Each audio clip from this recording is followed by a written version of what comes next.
여러분 안녕하세요. 오늘은 11월 16일 월요일 아침입니다. 하나님께서 오늘 우리에게 참 좋은 날을 허락해 주셨고 또 새로운 한 주간을 저희들에게 주셨습니다. 이 한 주간도 정말 기쁘게 또 마음의 평안을 얻고 한 주간 보내실 수 있기를 바랍니다. 오늘 함께 볼 하나님의 말씀은 사도행전 7장입니다. 사도행전 7장 20절에서 36절까지의 말씀입니다. 조금 긴데요. 제가 읽어드리겠습니다. 그때 모세가 났는데 하나님 보시기에 아름다운지라 그의 아버지의 집에서 석 달 동안 길리더니 버려진 후에 바로의 딸이 그를 데려다가 자기 아들로 기름해 모세가 애굽 사람의 모든 지혜를 배워 그의 말과 하는 일들이 능하더라.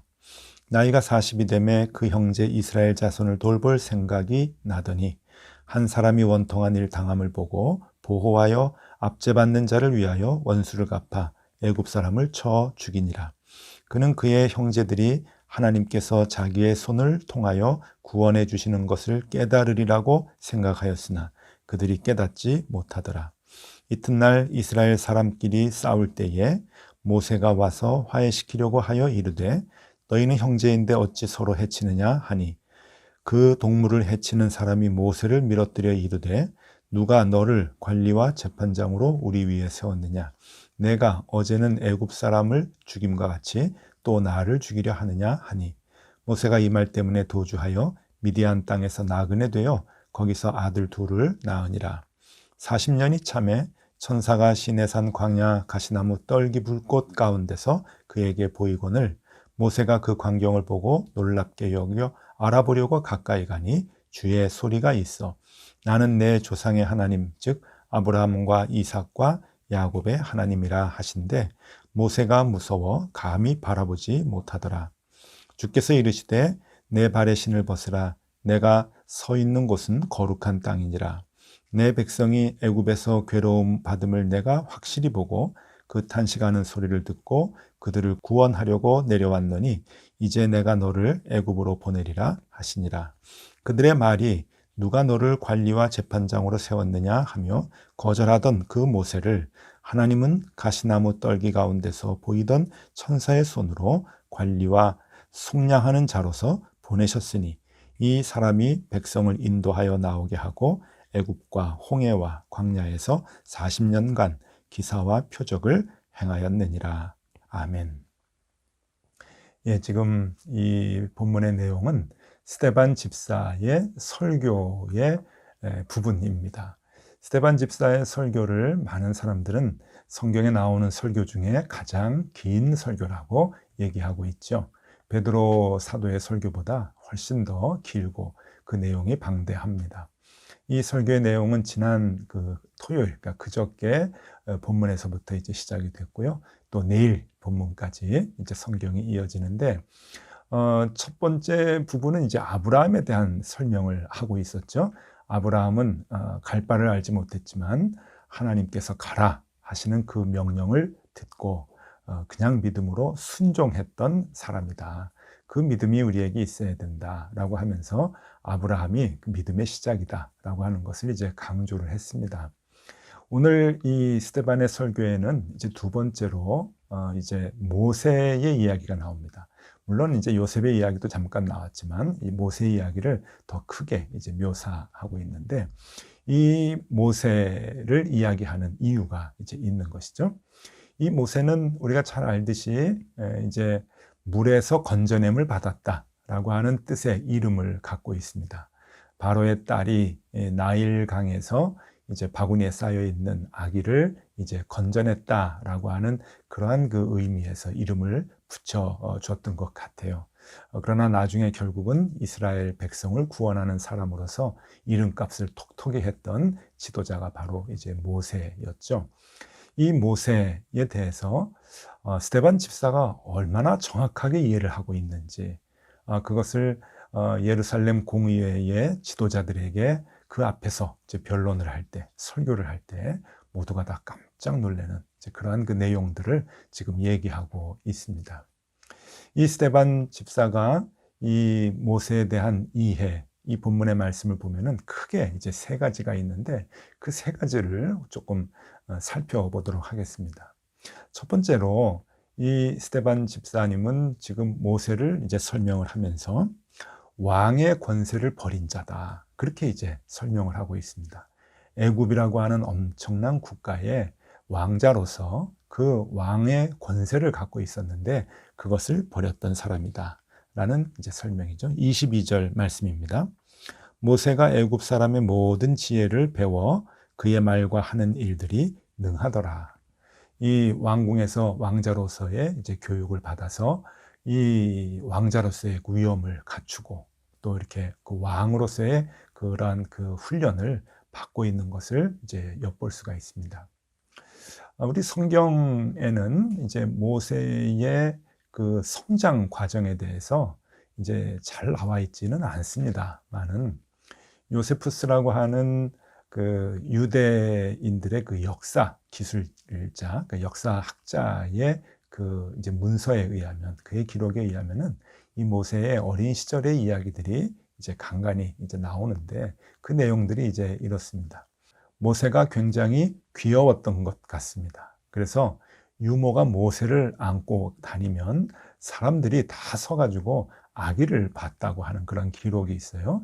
정말 귀엽고 예쁘게 생기고 잘생겨서 이렇게 모세를 쳐다봤다고 하는 그런 그 기록이 있고요.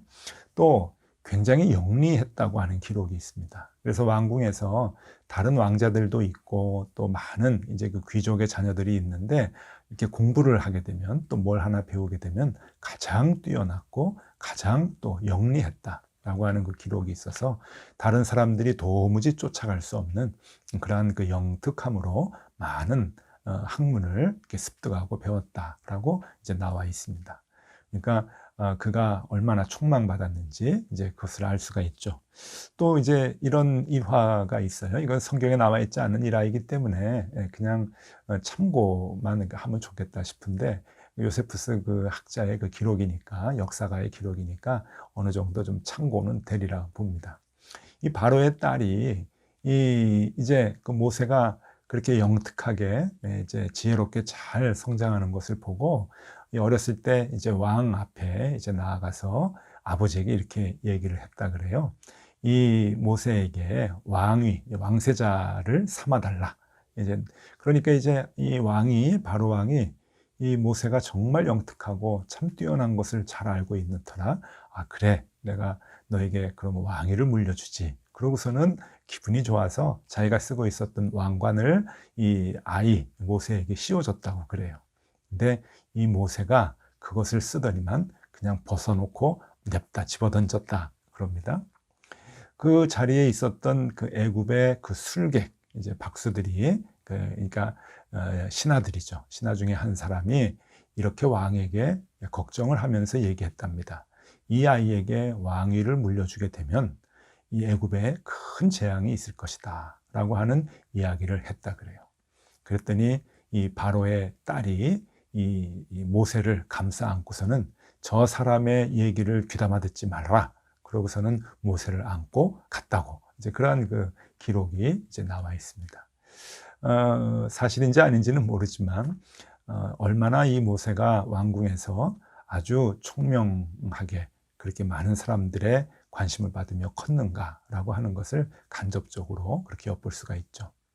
성인 돼서는 이제 애굽의 군대 장관이 됩니다. 이제 장군이 되죠. 그래서 군대를 이끌고 에티오피아에 가가지고 전쟁도 하고 그리고 에티오피아의 왕자하고 결혼을 했다라고 하는 기록도 있습니다. 이렇게 이제 그 성장을 한 그 모세, 그러니까 이제 왕의 권세를 가졌던 그러한 그 모세인데 오늘 말씀에도 보듯이 하루아침에 이 왕의 자리를 이제 내어 놓습니다. 아무런 가치를 느끼지 못하고 그것을 내어놓고 하나님께로 가는 이제 그러한 그 모세의 모습을 지금 스데반 집사님은 집중해서 이제 조명을 하고 있는 것이죠. 왕의 자리를 내어놓은 자. 이제 그렇게 이제 설명을 하고 있습니다. 두 번째는 이 모세는 이스라엘 백성을 너무 사랑했다라고 하는 그러한 그 내용을 이제 설명을 해주고 있죠. 23절 말씀입니다. 나이가 40이 되매 그 형제 이스라엘 자손들을 돌볼 생각이 나더니, 이제 그러면서 이스라엘 백성들을 어떻게 사랑하고 그들이 불이익당하지 아니하도록 어떻게 감싸주고 있는지 하는 것을, 정말 지나칠 정도로 그들을 감싸주어서 오히려 화가 됐다라고 하는 그 이야기를 이제 사람들 앞에서 스데반 집사가 설명을 해주고 있는 것이죠. 모세는 그렇게 이스라엘 백성을 사랑했습니다. 이스라엘 백성의 마음을 두고 있었죠. 본인은 애굽의 왕궁의 왕자의 신분이었음에도 불구하고 이스라엘 백성들을 사랑해서 그들을 지키려고 애를 썼죠. 그러나 이스라엘 백성들을 그를 거부했죠. 그가 자기네들을 통치하고 그가 자기네들을 재판하는 것을 거부하고 그를 이제 무시하고 그 자리에 서 있지 못하게 그를 이제 끌어내렸던 사람은 바로 이스라엘 백성들이었습니다. 근데 그럼에도 불구하고 모세는 그런 이스라엘 백성들, 자기를 미워하고 자기를 무시했던 이스라엘 백성들을 더 사랑하고 끝까지 그들을 보호하기 위해서 그들을 사랑하고 감쌌다라고 하는 것을 스데반 집사는 지금 설명을 하고 있습니다. 자, 세 번째, 마지막으로 스데반 집사가 모세에 대해서 강조하는 것이 있는데, 그것은 이스라엘의 백성을 구원한 자이다 라고 하는 거죠. 하나님께서 이 모세를 불러서 이스라엘 백성을 구원하도록 지도자의 위치에 올려주시고, 이 모세가 이스라엘 백성을 끌고 이제 애굽에서 나오도록 그 역할을 이제 맡기셨다라고 하는 겁니다. 35절 말씀입니다. 그들의 말이 누가 너를 관리와 재판장으로 세웠느냐 하며 거절하던 그 모세를 하나님은 가시나무 떨기 가운데서 보이던 천사의 손으로 관리와 속량하는 자로서 보내셨으니, 하나님이 보내셔서 이스라엘 백성들을 구원하는 지도자로 삼아주셨다라고 하는 것을 지금 스데반은 설명하고 있습니다. 자, 그런데 여러분, 지금 스데반 집사님이 모세에 대한 이 설명이 딱 세 가지, 강조한 게 세 가지입니다. 왕의 자리를 내려놓은 자, 이스라엘 백성을 너무너무 사랑한 자, 그들로부터 거절당했음에도 불구하고 끝까지 사랑한 자, 그리고 하나님으로부터 위임받아서 그들을 구원으로 이끈 자, 이게 모세다라고 설명을 하는데, 지금 스데반 집사의 이 설명 가운데서 우리는 누가 생각이 납니까? 여러분, 예수님이 생각이 나는 거죠. 예수 그리스도가 지금 떠오르게 되는 거예요. 예수님이 하나님의 아들로서 그 높은 권세를 내려놓고 이 땅에 오셨고, 이스라엘 사람들이 예수님을 거절했죠. 거부하고, 그리고 예수님을 오히려 죽였는데, 그럼에도 불구하고 이스라엘 백성들을 끝까지 사랑하셨고 감싸주셨던 것, 그리고 하나님께로부터 그 구원자의 그 소명을 위임받아서 구원의 일들을 잘 진행하셔서 십자가에 못 박혀서 돌아가심으로 이스라엘 백성들, 아니 온 인류를 구원해 주신 것, 이런 바로 예수 그리스도를 지금 얘기하고 있는 겁니다. 그러니까 스데반 집사님의 얘기는 이것이죠. 지금 모세를 왜 모독하냐? 이스라엘 공의회에서 스데반 집사에게 막 몰아세우는 거죠. 죄목을 지금 그 모세를 모독하고 하나님을 모독한 것을 지금 죄로 삼아서 죽이려고 하는 겁니다. 모세를 모독하고 있는데 스데반 집사의 이야기는 이런 거죠. 당신들이 그렇게 하늘같이 떠받치고 있는, 하나님같이 생각하고 있는 그 모세는 구약에 예수 그리스도, 장차 오실 예수 그리스도를 보여주기 위해서 미리 나타내 보여준 인물이다 라고 하는 것을 지금 설명하는 겁니다. 하나님께서 구약 성경을 통해서 모세, 물에서 건져냈다라고 하는 그 인물을 보여줘서 이스라엘 백성들을 구원시킨 것은 앞으로 장차 오실 예수님, 그러니까 스데반 집사님의 그 시대에는 이미 오셔서 그 일을 다 완결하신 예수 그리스도, 그 예수 그리스도가 이 모세를 통해서 보여주려고 하는 하나님의 아들이라고 하는 것을 너희들이 왜 모르느냐 라고 하는 그 책망의 마음으로 지금 설명을 하고 있는 것이죠.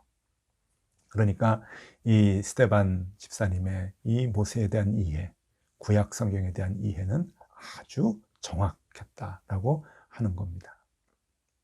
여러분, 우리가 믿는 예수님은 바로 그런 분이죠.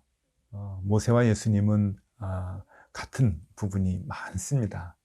모세를 통해서 예수 그리스도를 미리 보여주셨기 때문에 그렇습니다. 예수님은 하늘의 권세를 내려놓고 이 땅 천한 곳으로 오셨습니다. 친히 하나님의 외아들임에도 불구하고 이 땅의 가장 작은 마을 베들레헴, 가장 천한 마국간, 그리고 가장 지저분하고 더러운 말구유, 여기에서 태어나셔서 정말 가장 낮은 자의 모습으로 이 땅에 오셨습니다. 그리고 이스라엘 백성들로부터 버림받았죠. 그리고 십자가에 못 박혀서 돌아가셨습니다. 그럼에도 불구하고 자기를 미워하고 죽인 이스라엘 백성들을 사랑하시되 끝까지 사랑하셨습니다. 그 사랑의 마음. 그런 예수님을 하나님은 높이 세워주셔서 이스라엘 백성을 구원하실 수 있도록 그 위치로 올려주시고 그 권세를 부여해 주셨죠. 우리가 믿는 예수님, 바로 그 역할을 감당하시기 위해서 이 땅에 오셨다고 하는 겁니다. 스테반 집사님이 지금 그것을 설명하고 있는 겁니다. 여러분, 오늘은 이것 하나 생각하면 좋겠습니다. 우리의 믿음에 대한 정확한 이해가 우리가 있어야 되고, 너는 무엇을 믿느냐라고 사람들이 얘기할 때, 여러분, 우리는 우리의 믿음이 무엇인지 정리하여 설명할 수 있어야 합니다. 내가 예수님을 믿는데 그 예수님이 누구신지, 그 예수님이 나에게 어떤 관계이신지, 어떤 역할을 해주신 것인지, 여러분, 이 스테반의 이 설교를 통해서 오늘 그것을 더 깊이 생각하면 좋겠습니다. 우리 예수님, 하나님의 아들이신데 이 땅에 오신 분, 나는 그를 거절하고 나는 그를 싫어했는데 끝까지 참으시고 나를 끌어안아 주시고 용서해 주신 그 예수님, 하나님께서 그 예수님에게 나를 구원하시라고, 우리를 구원하시라고 임무를 부여해 주시고, 주님은 십자가에 못 박혀 피 흘려 돌아가시기까지 그 임무를 잘 수행하셔서 오늘 내가 살 수 있도록, 살아날 수 있도록 나를 인도해 주셨다 하는 거예요. 우리가 그 믿음을 갖고 있으면 좋겠습니다. 그 믿음을 갖고 감사했으면 좋겠습니다. 어제는 우리 교회에도 추수감사주의를 지냈습니다. 감사할 것이 참 많았죠. 여러분, 우리가 무엇을 감사하면 좋을까요? 가장 큰 감사는 우리에게 예수 그리스도를 주신 것이죠. 그래서 우리를 살려주신 것. 그것보다 더 큰 감사가 어디 있겠습니까? 우리 스테반 집사님이 모세를 설명하면서 이스라엘 백성들에게 예수 그리스도의 소중함을 설명했듯이, 우리도 예수 그리스도를 마음에 소중히 담아서 그 구원의 은혜를 늘 찬양하며 감사하며 그렇게 살아가야 할 것입니다. 오늘은 이것 하나 생각하면서 하루를 지냈으면 좋겠습니다. 예수님, 나를 위해 오셔서 감사합니다. 하늘의 보좌 버리고 이 땅에 오셔서 나를 사랑해 주시고 나를 위해 피 흘려 주신 것 감사합니다. 그 예수님 의지하여 내가 살았습니다. 주님, 나를 붙들어 주십시오. 그 마음을 갖고 오늘 하루 감사하며 생활하는 귀한 날이 되실 수 있기를 바랍니다. 기도하겠습니다. 주님, 감사합니다. 오늘 우리에게 예수 그리스도 보내주심과 나를 위해 희생하심을 또 한 번 기억할 수 있도록 인도하여 주시고, 무엇보다 그것에 감사하는 귀한 하루가 될 수 있도록 주님 인도하여 주시옵소서. 주님, 감사합니다. 예수 그리스도 이름으로 기도드리옵나이다. 아멘. 함께 기도하시겠습니다.